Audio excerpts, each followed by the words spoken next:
प्रीति एक पढ़ी लिखी, समझदार और मेहनती ट्यूशन टीचर थी। वह कई सालों से बच्चों को पढ़ा रही थी और उसका नाम पूरे इलाके में फेमस था। उसके पढ़ाने का तरीका ऐसा था कि बच्चे उसके पास आने के लिए हमेशा उत्साहित रहते थे। हाल ही में प्रीति को एक नया ट्यूशन सेंटर खोलने का मौका मिला।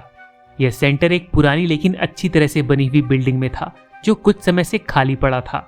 इस बिल्डिंग को लेकर कुछ अफवाहें थी। कहा जाता था कि यहाँ रात के समय अजीब घटनाएं होती हैं, लेकिन प्रीति ने इन बातों पर ध्यान नहीं दिया और सोचा कि ये सिर्फ लोगों की मनगढ़ंत कहानियां हैं।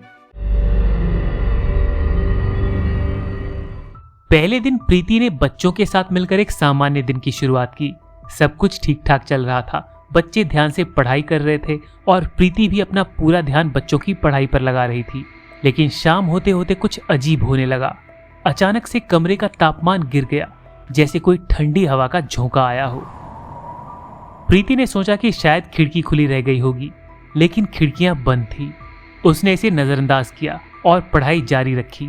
लेकिन तभी एक बच्चे ने डरते हुए कहा, मैम, कोई हमें देख रहा है। प्रीति ने उसे समझाया कि ऐसा कुछ नहीं है, यह बस उसकी कल्पना है। लेकिन जब उसने खुद पीछे मुड़कर देखा तो उसे लगा जैसी कोई साया उसे घूर रहा हो। पर जैसे उसने ध्यान से देखा, वहां कुछ भी नहीं था। दूसरे दिन बच्चों में से एक ने बताया कि उसने रात में सपने में वही कमरा देखा था और उसमें कोई अजनबी व्यक्ति था जो उसे कुछ कहना चाह रहा था। प्रीति ने इसे भी एक संयोग समझकर टाल दिया, लेकिन उस दिन शाम को फिर वही ठंडी हवा महसूस हुई और इस बार एक बच्चे की पेंसिल अपने आप टेबल से गिर गई। सबने इसे हवा का असर समझा, लेकिन प्रीति के दिल में कुछ अजीब सा डर बैठ गया। शाम को जब प्रीति ट्यूशन सेंटर में अकेली थी, वो अपना सामान पैक कर रही थी। तभी उसने महसूस किया कि कोई उसके पीछे खड़ा है। उसकी हिम्मत नहीं हो रही थी कि वह पीछे मुड़े, लेकिन उसने खुद को संभाला और हिम्मत जुटाकर पीछे देखा। वहां कुछ नहीं था, लेकिन उसे लगा जैसे कोई उसकी ओर देख रहा है। उसकी धड़कन तेज हो गई और उसने जल्दी से सारा सामान समेटा और बाहर निकल गई। तीसरे दिन प्रीति ने यह सोचकर खुद को समझाया कि वह बेवजह डर रही है। उसने बच्चों को पढ़ाने की कोशिश की, लेकिन आज का माहौल और भी ज्यादा डरावना था। एक बच्चा बार बार कह रहा था कि उसे पीछे कुछ दिखाई दे रहा है, लेकिन बाकी बच्चे इसे मजाक समझकर हंस रहे थे। तभी अचानक कमरे की सारी लाइट्स बुझ गई। बच्चे डर के मारे चिल्लाने लगे और प्रीति ने उन्हें शांत कराने की कोशिश की। वह जल्दी से लाइट्स ऑन करने के लिए स्विच तक पहुंची, लेकिन स्विच काम नहीं कर रहा था। उसी समय उसे किसी के कदमों की आहट सुनाई दी। वह आहट धीरे धीरे उसकी ओर बढ़ रही थी। प्रीति के पैर कांपने लगे, लेकिन उसने हिम्मत जुटाकर देखा। उसे कमरे के कोने में एक धुंधला साया दिखा, जो धीरे धीरे उसके करीब आ रहा था। यह वही साया था जिसे उसने पहले दिन देखा था।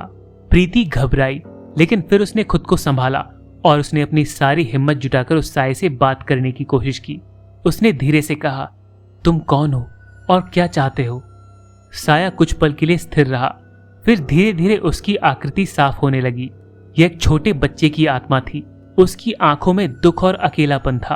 प्रीति ने समझा कि यह आत्मा यहाँ फंसी हुई है और कुछ कहना चाहती है। प्रीति ने प्यार से पूछा, क्या तुम मुझे कुछ कहना चाहते हो? मुझे बताओ, मैं तुम्हारी मदद कर सकती हूँ। बच्चे की आत्मा ने धीरे धीरे अपने अतीत का खुलासा किया। वह यहाँ एक पुराने परिवार का बच्चा था जो दुर्घटनावश इस स्थान पर मारा गया था। उसकी आत्मा यहाँ भटक रही थी क्योंकि उसे न्याय नहीं मिला था और उसकी बात किसी ने नहीं सुनी थी। प्रीति ने उस आत्मा को भरोसा दिलाया कि वह उसकी कहानी दुनिया को बताएगी और उसके परिवार को न्याय दिलाने की कोशिश करेगी। बच्चे की आत्मा को प्रीति की सच्चाई और दयालुता पर विश्वास हो गया। उसकी आंखों में अब शांति और संतोष दिखाई दे रहा था।